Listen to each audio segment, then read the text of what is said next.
is ABC Midday and I am Peggy Nyakwabano. Coming up in the next hour.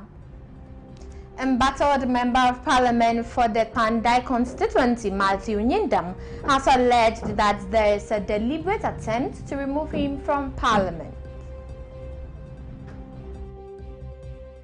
Government has condemned the military takeover in Guinea-Bissau, describing it as an unconstitutional act that threatens democratic governance in the country.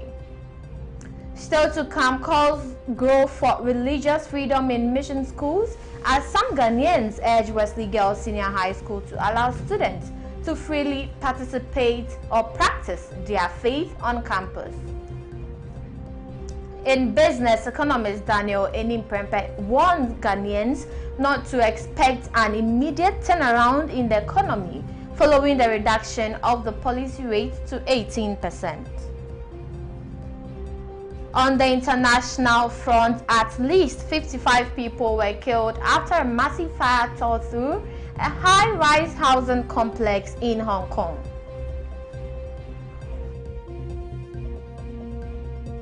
Stay with us, we have details of this and more coming up shortly.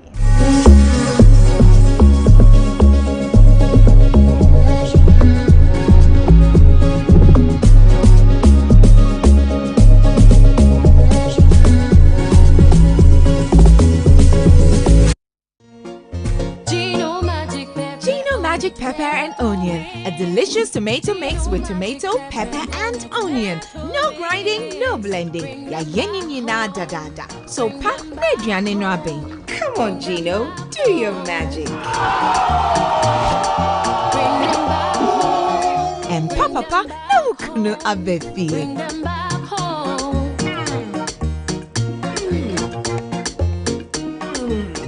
Tasty magic.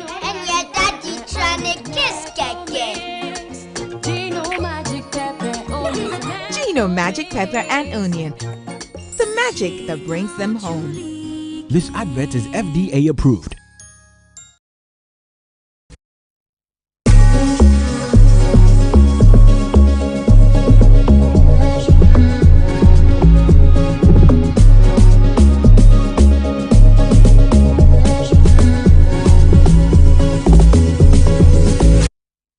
You're watching ABC Midday News live on ABC News Ghana Television. We're streaming live on Facebook at ABC News GH_. Now to our stories. The majority in Parliament has called on the Speaker, Alban Babin, to declare the Pandai seat vacant after the Tamale High Court annulled the constituency's 2024 parliamentary election results. According to the caucus, Pandai MP Matthew Nyindam must step aside from parliamentary duties until rerun of the election is concluded. They argue that both the MP and Parliament have been duly served with the court ruling ordering a fresh election following a legal challenge, and therefore Nyindam should not continue to participate in the House's proceedings. Speaking on the floor of Parliament, the Majority Chief Whip, Roxanne Nelson Dafiameto, referenced past events and called for the MP to be removed from the chamber. Mr. Speaker, yesterday, 24th of November, 2025, the High Court of Tamale,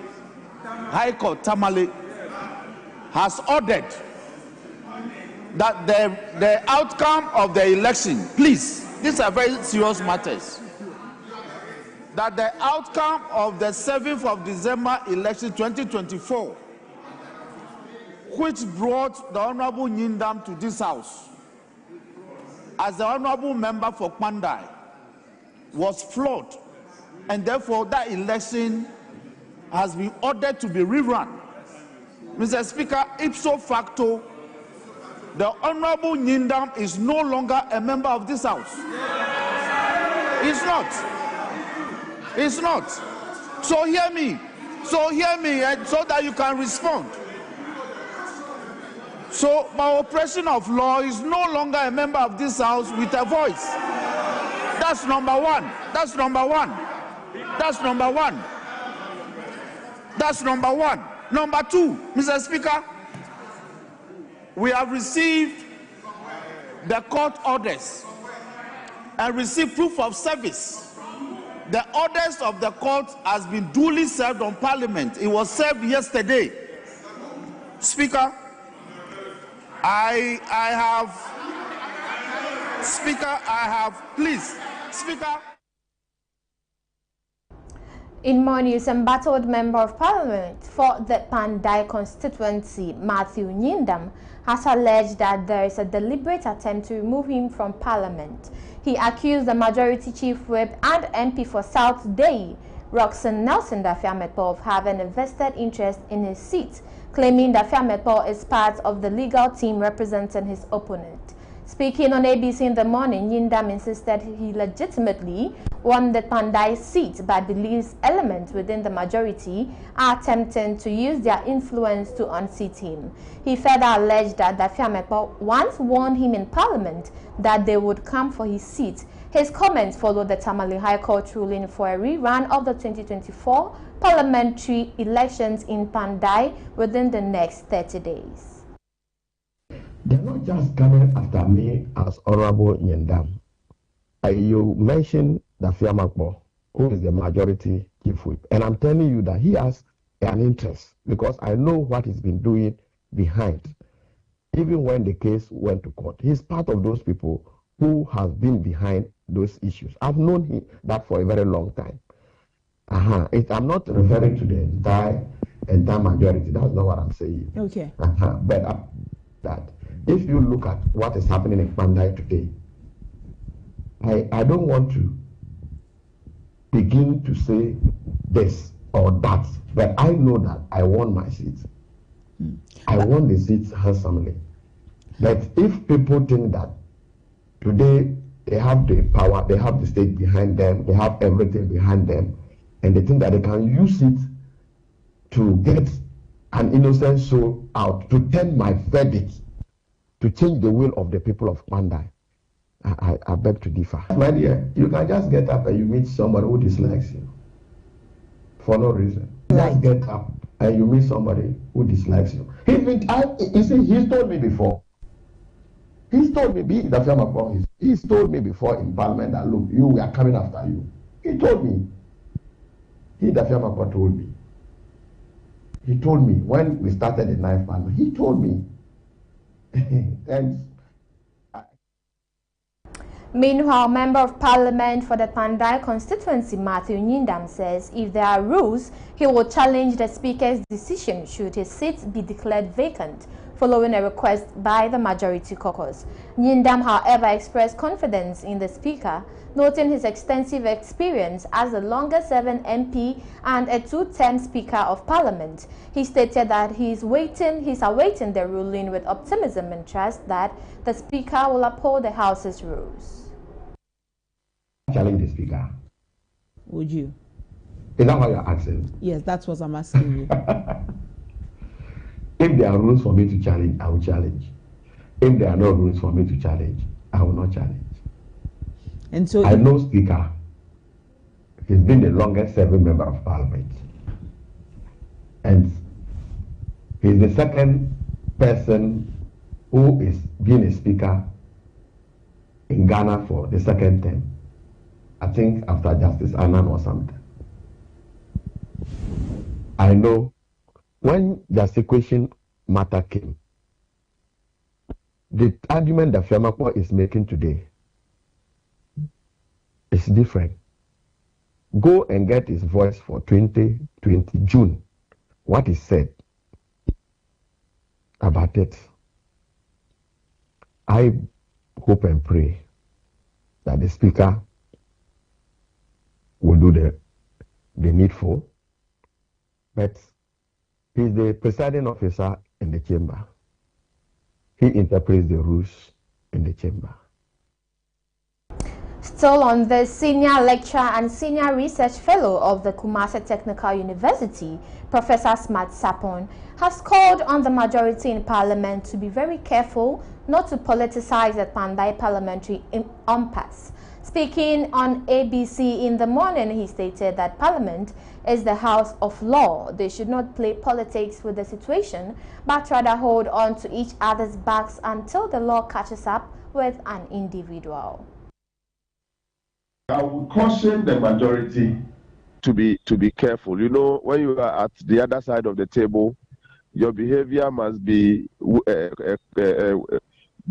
of the fact that the side of the table might turn at the next opportunity. So they should be careful. I mean, the Parliament House itself is a place of law and lawmakers and law-abiding chamber. All right, so they shouldn't rush. For example, the case is now to move to the appeals court, and they would want to allow the law to take its full course, and then based on the final determination, which could even go to the Supreme Court or wherever, the Speaker might act. I'm sure the Speaker, for who he is, will not rush into that position the majority is taking. He would want to take his time and then act when it is necessary. But to the majority, I think they should be a little careful. They shouldn't let politics lead their conscience. One day it might be affecting them, and I'm sure they would want to cry for help from general public or from well-meaning Ghanaians. So they should tread cautiously. I am keenly following the case. For example, I really have asked for the ruling. I want to see what might have gone into the reasoning of the judge, such that, and I want the question to be answered as. Now let's engage constitutional lawyer Kwame Adofo on this development. Good afternoon, sir. You're welcome to ABC News Ghana Television.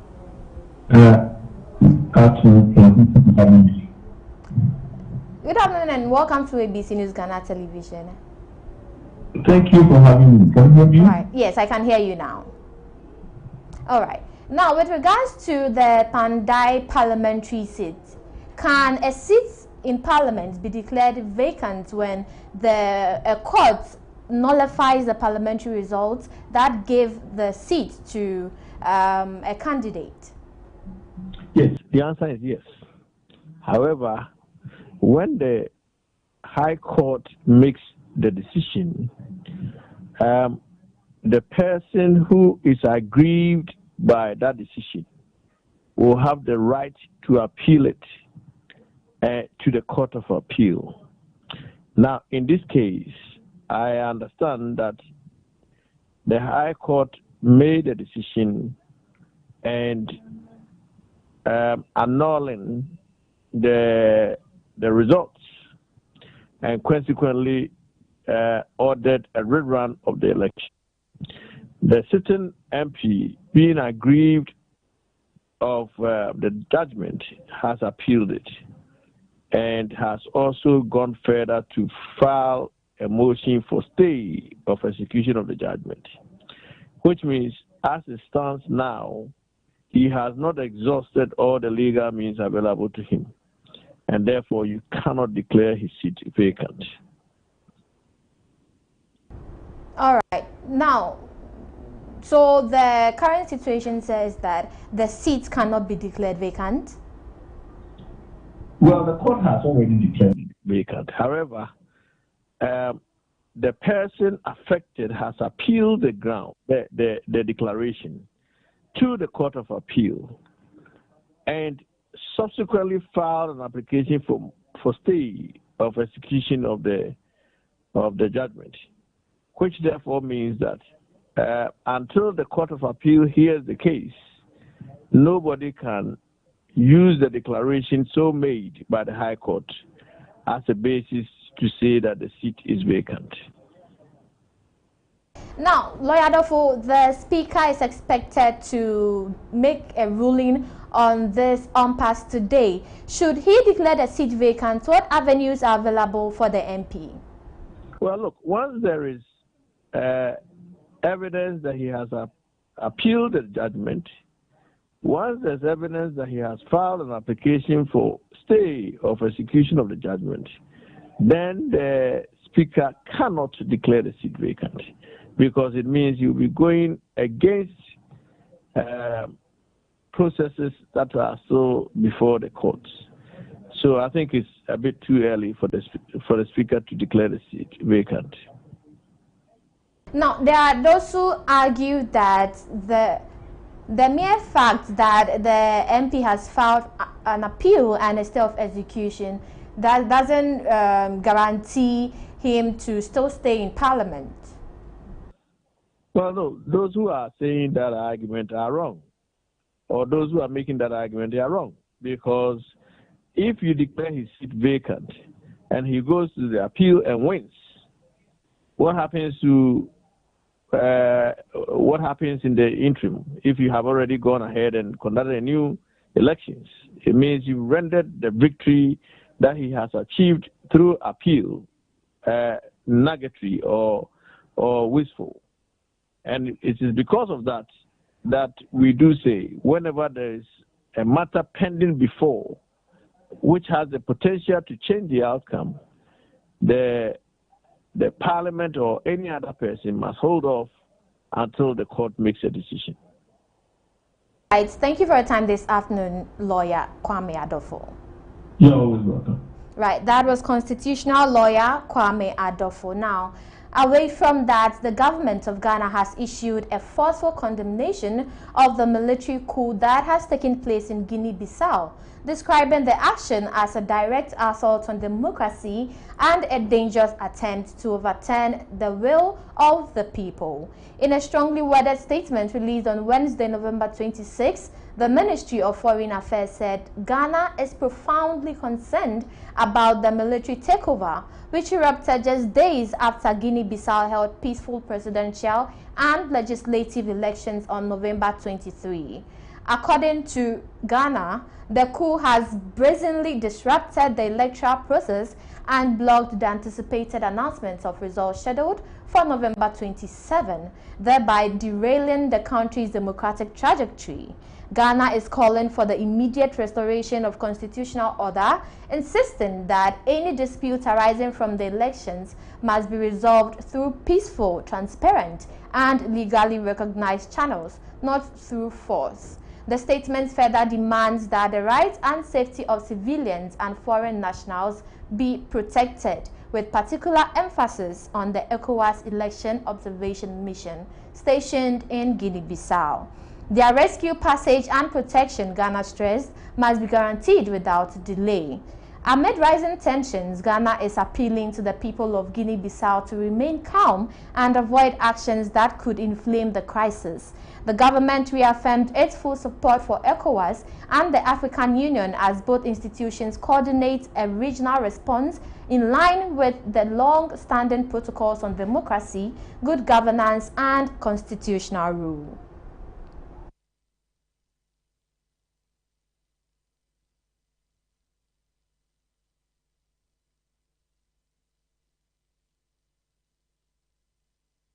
Joining us on the line is international relations expert Dr. Ishmael Lovo. Good afternoon, sir, and you're welcome to ABC News Ghana Television.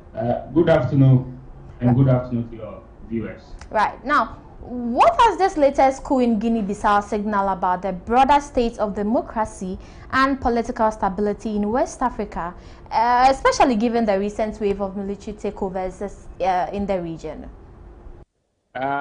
Thank you very much for your question. The latest in the wave of coups that has hit the sub-region simply indicate that democracy is at a very fragile state, and that those who believe in democracy must do more to ensure that the path of democracy is institutionalized. That is to say that the norms of democracy must be respected. If you look at all the coups that we have had, it is because some of these leaders, one, are tampering with the very provisions that are meant to guarantee democratic rule. And also, democracy is failing, as it were, to translate to meaningful development, and therefore giving room to military takeovers. And of course, we must also understand the general geopolitical environment, where the U.S. Absolute hegemony that has guaranteed democracies, either they are performing or not, is no longer there. And therefore, this time, leaders must know that democracy is being assessed based on the results that the democratic system is delivering. Now, Ghana is urging swift action and reaffirming support for ECOWAS from the statement from government. What realistic tools and strategies does ECOWAS currently have to address this growing trend of coup? So, as I said, ECOWAS must begin to address democratic weaknesses within member countries. So when I say democratic weaknesses, for instance, we know that getting to the election that has resulted in this, the main opposition leaders were virtually banned from contesting. Now, that presents a complex situation. So if you don't deal with those things, and we have known leaders within this sub-region that have virtually abolished constitutional term limits and try all manner of ways to entrench their role. So there must be a conversation about how do we ensure that leaders respect constitutional term limits, that leaders do not unnecessarily restrict opposition from contesting elections that maybe they know that if the opposition candidates are presented, they may be more viable than themselves. Now, if you don't deal with these root causes of the coup, you may come around and try to enforce a zero tolerance for coup, which doesn't work. So in this context, I'm not sure that ECOWAS should go the way they went on Mali, on Burkina Faso, demanding immediate return to constitutional rule. They need to engage the military leaders and agree a framework of gradual return.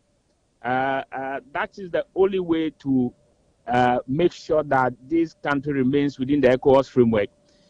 Because now most countries that will go towards the coup way will have the option of joining others who have already gone that way.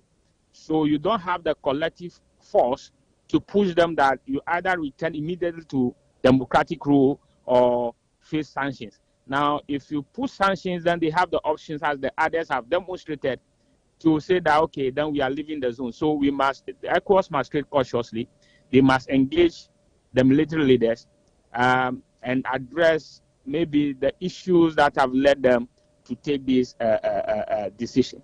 And of course, it's also important that election administration be improved across the sub-region, and that electoral management bodies must not be seen as doing the dictate of ruling parties or governments in power. And that is essential to sustaining democracy across the sub-region. Right. Dr. Lovo, again, some have argued that ECOWAS has become redundant, has not been effective, especially in the wake of these military coups. How can ECOWAS redeem itself and gain the trust of the citizens in the region? Thank you. I think that some of the issues you are discussing are actually beyond ECOWAS. As I indicated earlier, yeah, there are certain parts of this narrative that we can blame ECOWAS squarely. That is to say, particularly when they look on for some of their members to remove the very guarantee of constitutional rule, the very basis of democratic rule, some of their leaders to manipulate it, then that we can blame ECOWAS. But when it comes to the ultimate of coup d'etat, there are many variables that are involved. For instance, we know that ECOWAS' role is to coordinate countries to adopt common policies to address common challenges such as poverty, such as cross-border security and other things. And ECOWAS is doing a lot. Now, doing a lot also means that they may not get everything right, but that does not necessarily mean that the body is redundant. What it means is that the body is facing challenges, and those challenges need to be addressed. And in addressing those challenges, ECOWAS need resources. For instance, in addressing terrorism and others, it's all about resource. If they have the resource, they can finance intelligence gathering, they can finance deployment of common troops to certain areas. That will help. So yes, you want ECOWAS to be effective. That means that the countries that are members of ECOWAS should put more resources at the disposal of ECOWAS to do the job. They must be more willing to cooperate with ECOWAS when ECOWAS try to intervene in some of the issues that are eroding democracy within the sub-region. So yes, on one part we can blame ECOWAS, but most largely the problem lies with the various member states of ECOWAS that are virtually pursuing policies that are encouraging the military to intrude into civilian spaces and take political power from them. So yes, ECOWAS has a lot to do, but then again, individual countries who undermine the ECOWAS collective resolve through claims of sovereignty must also begin to realize that they are better off working collectively within the ECOWAS framework. Right. Thank you for your time this afternoon, sir. Thank you for having me. That was international relations expert Dr. Ishmael Hlovo. Now, away from that, lawyers of the Ashanti Regional Chairman of the New Patriotic Party, Bernard Entry-Boesiako, and Akonta Mining have signaled their intention to apply for a court order compelling the prosecution to release further documents they say are essential to their defense. According to the legal team, key materials needed to prepare their case were absent from the disclosures filed by the state. Entry-Boesiako, popularly known as Chairman Wuntumi, and Akonta Mining are standing trial of allegations that they permitted mining operations on their Samreboy concession without the requisite approvals. Friends of the media, as always, we are grateful for your support. Today's business was to conduct case management. At the last agenda date, there was indication that prosecution wanted to file further documents. So we inquired whether such documents have been filed. Unfortunately, we have not been served with such documents. Prosecution indicated that it does not intend to file any further documents, and therefore they were ready for case management. It is also our expectation that they will have filed some documents that we will rely on, which documents have not been filed, but which we believe such documents are within the possession of the prosecution. So we pray the court that we will come in with a motion, praying the court for an order directed at the prosecution to serve us the documents that we need. When they serve us those documents, we will rely on them. When they are not able to serve us those documents, there will be a presumption of the non-existence of those documents. And therefore, nobody can quote or rely on such documents.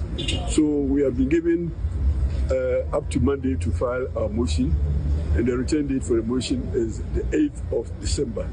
We'll come and move the motion for the orders of the court directed at prosecution. And when we are so served, then we will include same as part of our documents to rely on. Then we'll file it before the beginning of the trial so that we can make references to the content of such documents. In any case, we are also to file a list of our witnesses and their addresses. In more news, the Nkoko Divisional Police Command has detained 3 individuals for allegedly stealing cartons of sardines from a cargo truck that crashed on the Accra-Kumasi Highway at Kwehu Fodua in the eastern region. The vehicle, a fully loaded container truck with registration number AA119CY, was en route from Accra to Kumasi when it overturned and blocked traffic in both lanes. Both the driver and his assistant were on board during the incident. Early findings suggest the driver veered suddenly to avoid a pothole in the road, causing the truck to overturn, though investigations are still underway.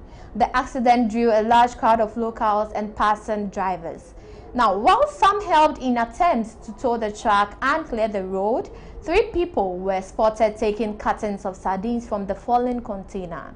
They were promptly arrested and handed over to the police. The injured driver and his assistant are receiving medical care at the Holy Family Hospital in Nkoko.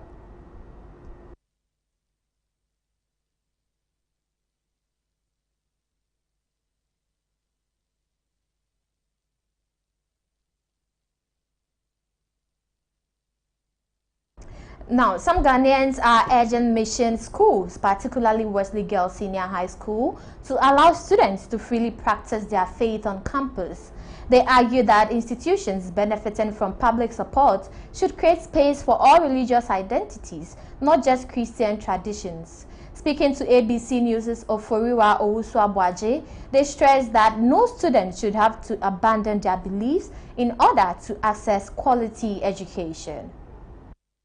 Ahindie biawo emra a omuhyehewa bebia ahindie no koso nti school asem we omo ka se nsisi se obi beka se emra na oho no mpese odisi no me dem adwe ni se emra na oho wontimi ndusu dia se be ya osukona kosi school na emra owo no oni omo adi oho. I think what they are doing is not right, but they should allow the students practice their religion.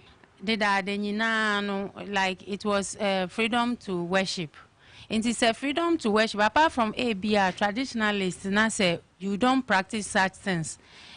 School them because of the way a man for abusing Unusania. Why should they stop Muslims from praying? You should allow them to pray. Because at the end of the day, no, as no said you obia nadia. Say me babeko school. Me babeko school me who say affecting the religion. Obia uncle catch and say ye way men ye way. It is almost so mumpenia. And ye by force. School no be and ye Wesley girls and ye no penny school.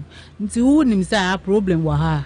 Men call asa. Na me back on ye sumo. So because school na so ye Muslim na mpamacho mama ne kwan na wonye na ye se woye. Mama ne kwan ma ne mo ne mpa ye. So ye Kristo ni so mama ne kwan no so enko na asori.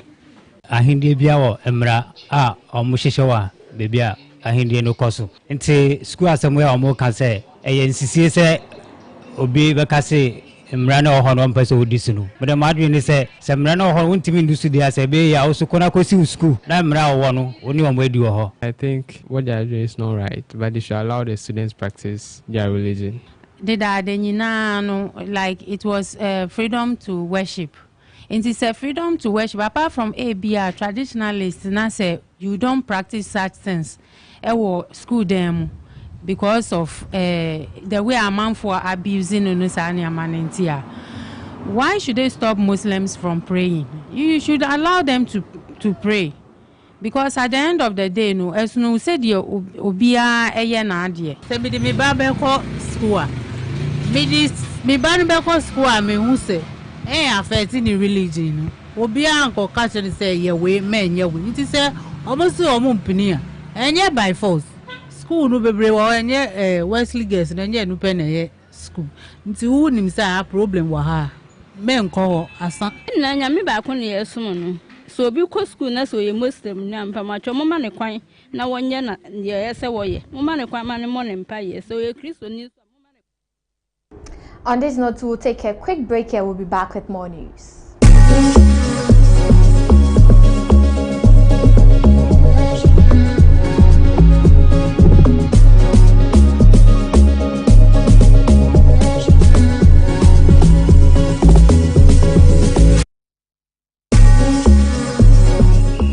Playing for your country, and easy. Scoring, and easy. Winning, and easy. You know what be easy now? Kibo 4-in-1 Gary mix.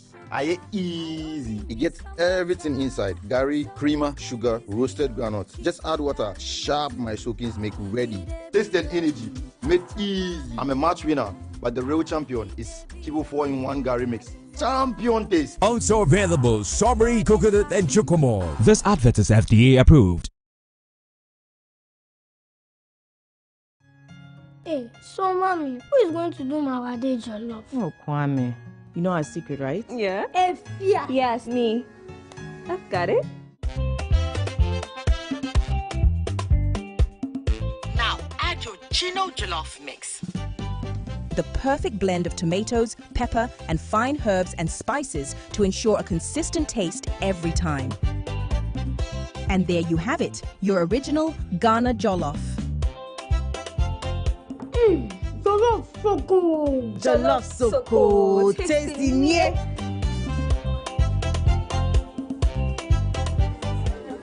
What is going on here? Eating Enjoy jollof the Ghana way. Gino jollof is made with the perfect blend of tomatoes, pepper, and fine herbs and spices to ensure a consistent taste every time. This advert is FDA approved. Imagine a sport without rules, a game without passion, an arena without chance. What drives the champions? What fuels the rivalry? What separates the winners from the rest in the world of sports? On the show, we shall start by interrogating your athlete's health matters with expert insight from our renowned medical professionals, providing you with actionable advice and cutting-edge knowledge to prevent injuries and optimize performance. Then we'll connect you to the talking points where we'll bring you the big names, the famous faces, and leading voices on our radar in the world of sports for a lively conversation and diverse perspective. Eugene Soti, your chief data guy on the talking points. On the African Tracker, I'll break down the performance of your favorite African players abroad, scrutinizing every detail and exploring the nuances and rules governing the game. Meet us in your area for Area Take as we plug into sports perspective and hear your thoughts on every play of the game. On Ghana Focus, we shall spotlight our domestic leagues and heroes of other sporting disciplines. I'm James Makion, your go-to expert for everything local. I'll review the fixtures from the locker room to the pitch and from the management to the fans. I've got you covered. Oh la la! Don't miss out on the double excitement. It's a fun pack, pulsating and complete wrap of everything in sports, from boxing to football, tennis, NBA and more. Sports World on ABC with Victor and the team as every Wednesday from 7 to 8 p.m. Sports World on ABC. Sports beyond borders.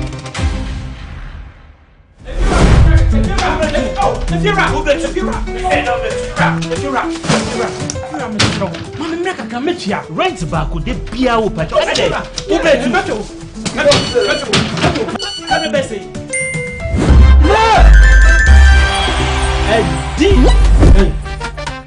Come on, come see what? Where this guy? My friend, still before. It's the Telecel Too Much Money promo. Win cash daily, weekly, and a grand prize of 1.2 million Ghana cedis. Just reload or buy a bundle with Telecel Cash to earn points and stand a chance to win big. Dial *500# or visit the Telecel Play app to opt in and start winning in the Telecel Too Much Money promo. Terms and conditions apply. This promo is regulated by the NLA on the Caritas Lottery platform. When is campaign? If you're a baby, many schedule no. If you know, meto etiaka. Inti ene, uno ba no mpe baby amobeda. Oh, na abeka. Ye did too much money. No matter. Telecel, connecting energies.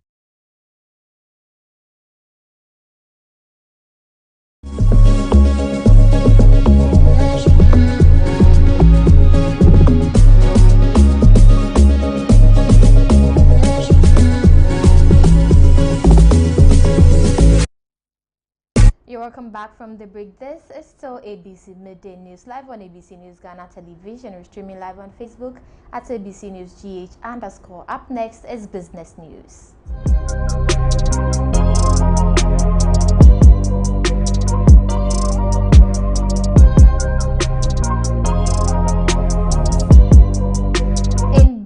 Finance Minister Dr. Cassiel Latoforsen has hailed the Bank of Ghana's latest monetary policy announcement as a significant milestone in Ghana's economic recovery. This follows the central bank's decision to cut the policy rate to 18%, the lowest level since March 2022. Dr. Forsen said the development signals growing economic stability and a steady decline in inflation. He noted that the Bank of Ghana's monetary policy easing continues, highlighting the consistent drop in inflation, which now stands at 8% as of October, down sharply from 27% in November 2024. In a post on X, the finance minister explained that the new policy rate amounts to a substantial 350 basis point reduction, which he believes will stimulate lending and reduce credit burdens on businesses and households. He says the move reflects renewed economic confidence and it means lower borrowing costs, improved access to credits, and greater room for businesses and individuals to grow, invest, and create jobs.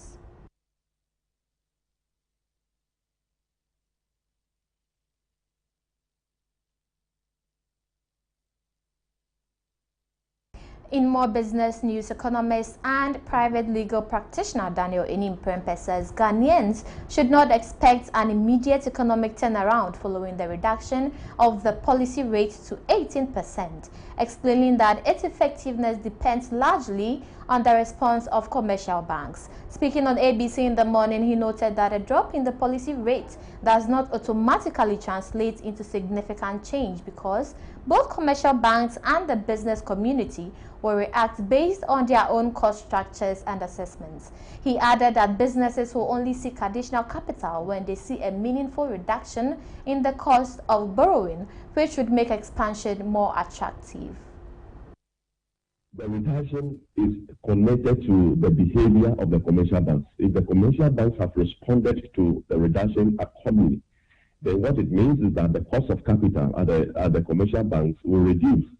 And that will induce businesses to go in for more capital for business expansion. Let me be frank with you. Such reduction does not automatically trigger any significant impact because of the responses from the commercial bank as well as the business community. Businesses will now go in for the facility when they realize that the cost of capital that will be given to them by the commercial banks have reduced significantly, okay? Then they will now go in for more capital for business expansion. And it really takes some significant time for businesses to respond to that, to this dynamics. The reduction is connected to the behavior of the commercial banks. If the commercial banks have responded to the reduction accordingly, then what it means is that the cost of capital at the commercial banks will reduce. And that will induce businesses to go in for more capital for business expansion. Let me be frank with you. Such reduction does not automatically trigger any significant impact because of the responses from the commercial bank as well as the business community. Businesses will now go in for them. Meanwhile, economist and private legal practitioner Daniel Inimprempe has encouraged the government to begin spending strategically while maintaining a stable macroeconomic environment, urging the government to prioritize support for the private sector to ensure businesses remain operational and competitive. He stressed that a thriving private sector is crucial for boosting production, creating jobs, increasing government revenue, and sustaining the macroeconomic gains. Start spending and they are able to maintain the macroeconomic environment, we attract more inflows, beef up our reserve at the Bank of Ghana, okay, and cost of capital reduces and the businesses can go in for more money and produce at a competitive rate, and we minimize import of certain commodities. Then, of course, we should be able to safely project that the economic indicators will fall in line. And not just about economic indicators, but even the real impact in the lives of the citizens will be very positive. Okay. Other than that, any external shocks from the global economy may distort some of these dynamics because of the structure of our economy. I only hope that as much as we are focusing on macroeconomic stability, which is very important and key to driving economic growth, we should find a way of supporting the private sector to be in business and to produce and to remain competitive. And that's the only way we could create jobs and also beef up government revenue.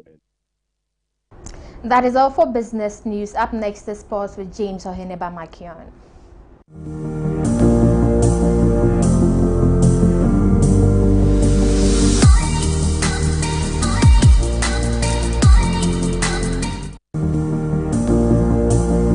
Introducing Betway's Bet Influencer, a groundbreaking feature where you can make money by just sharing codes. He just needs to share his codes and make money. The more his codes are used, the more money he makes. Oh yes, so what are you waiting for? Anyone can be a bet influencer. Share your codes and make money. Bet Influencer, another world first from Betway. This advert has been approved by the Gaming Commission of Ghana. Betway, get way more.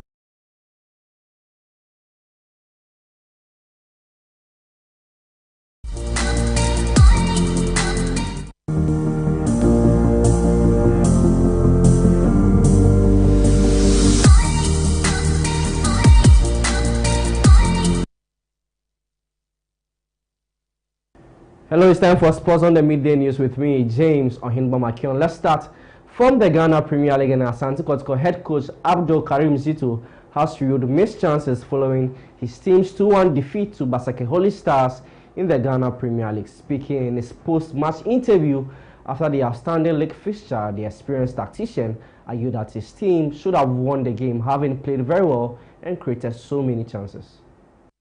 Kotoko should have won this game. Seriously, we should have won this game. Once again, we squandered the chances, and you took your chances. So, to me, we shouldn't have lost this game, but it's part of the game, so it is okay. The way for every club, we all want to win the league. It's not only Kotoko.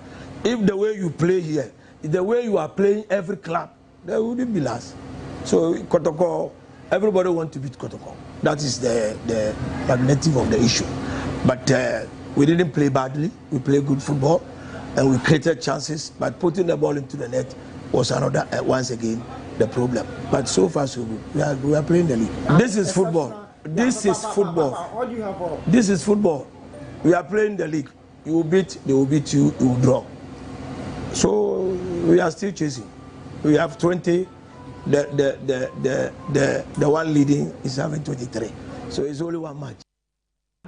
Kotoko's defeat to Basake Holy Stars means that every team in the Ghana Premier League have been defeated. Now let's move to the Europa League, and fresh from their convincing Premier League triumph over champions Liverpool, Nottingham Forest welcomes Swedish side Malmo to the City Ground for match day 5 in the Europa League tonight. Speaking ahead of the game, gaffer for the team Sean Dyche believed the unity in the team will spur the team on tonight.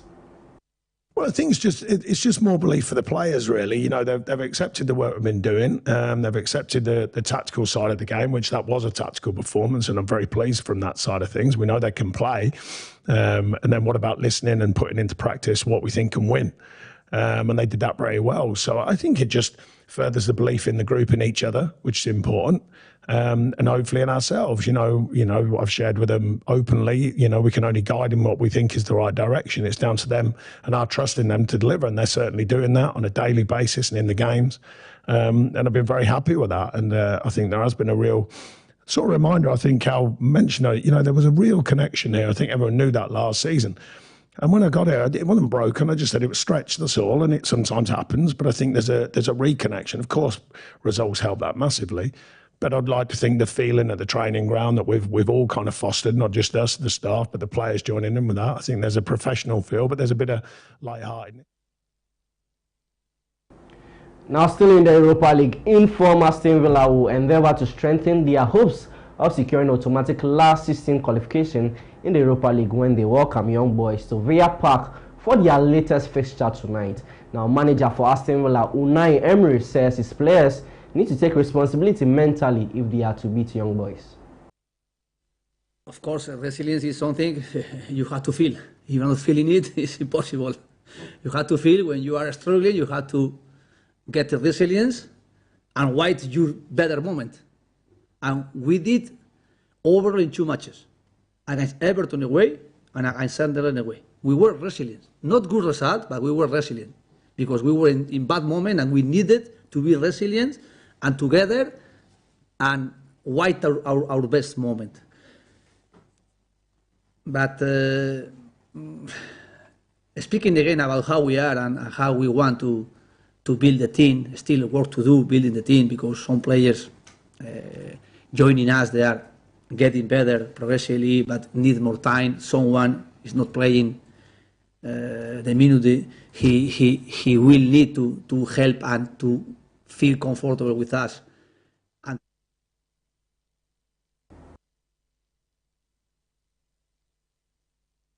that'll be all for sports on the Midday News with me, James Ohinbamakion. The news continues with Peggy Nyakwabano.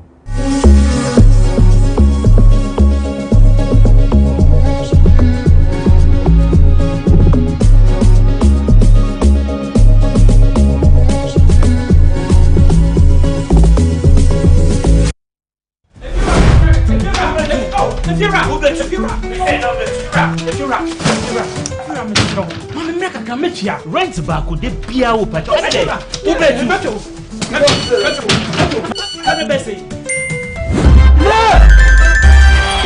Hey, come on. Come see you. Hey, wait, Jessica.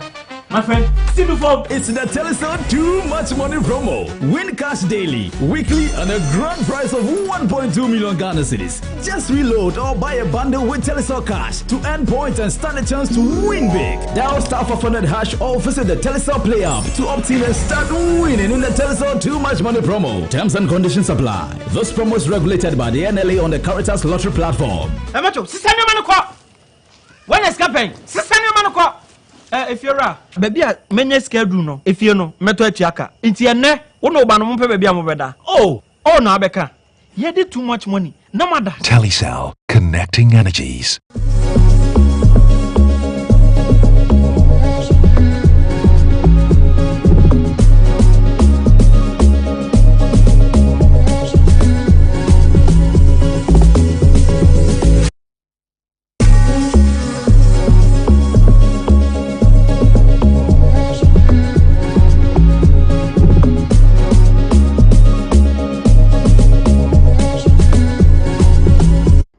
Watching ABC Midday News. Up next is international news.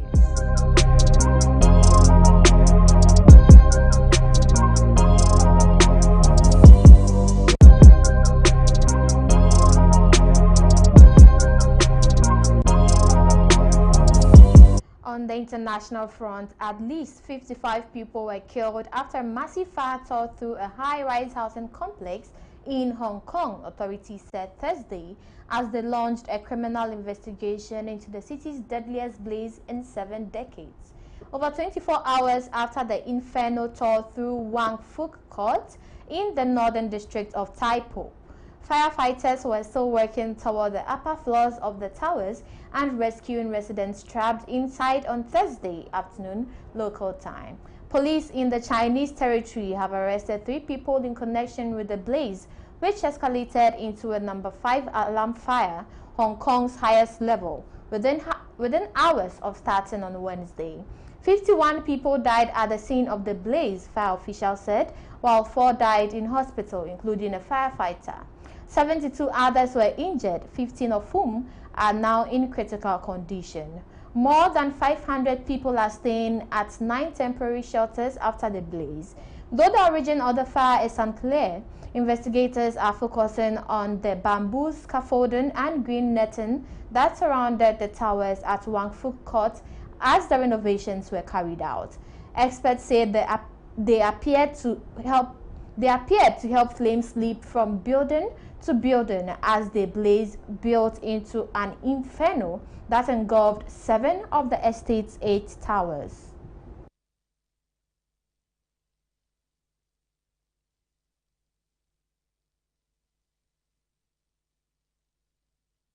Still on international news, a train incident in southwestern China has left 11 railway workers dead and 2 others injured after a test train struck a maintenance team, officials in Kunming confirmed.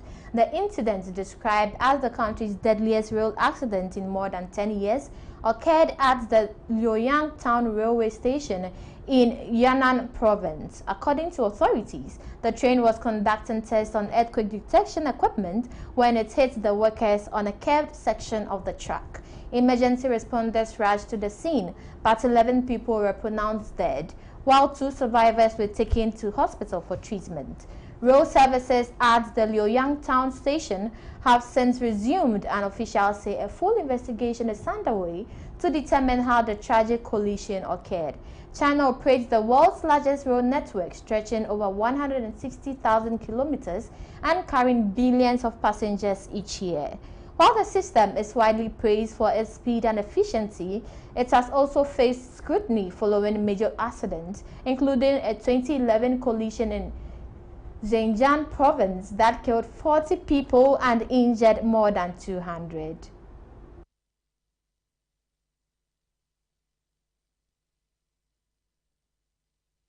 That's all for international news. Up next is entertainment news.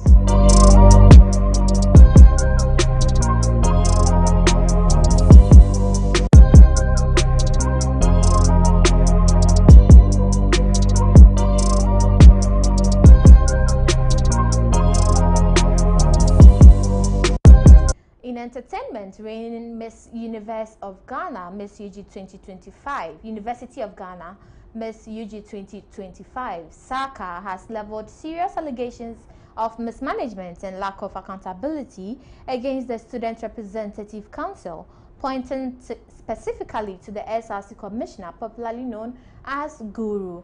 In a series of revelations, Saka claimed that funds allocated as part of a pageant prize package were diverted to finance a trip and flight for the Women's Commissioner, rather than being used for her benefits as the pageant winner. She suggested that this amounted to a clear misappropriation of resources. Saka further lamented a complete breakdown in communication, saying her calls, texts, and emails to the Commissioner have been ignored. Won this, but as at now, the pageant organizers have refused to give me the awards, and the only award they have given me is a broken car.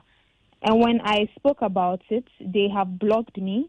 They have deleted the TikTok of the pageant or all proof of the pageant. Yes, so we were promised a brand new car, and then the car they gave me was a broken car that was practically undrivable. So a broken car in the sense that the engine is faulty, the battery terminals are broken, so when you're driving the car, it stops mid-motion. The handbrake doesn't work, lights don't work, the windows are permanently shut, central lock doesn't work, so your car doors don't lock, spare tires smooth, no handrails, seats are stained, alignment is off, tires have issues.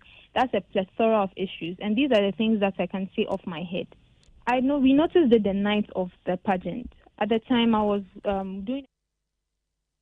That is all for entertainment news, and this is how we wrap up ABC Midday News here on ABC News Ghana Television. We stream live on Facebook at ABC News GH_. For more news, log on to our website at www.abcnewsgh.com. I am Peggy Nyakwa Abano. Enjoy the rest of your day.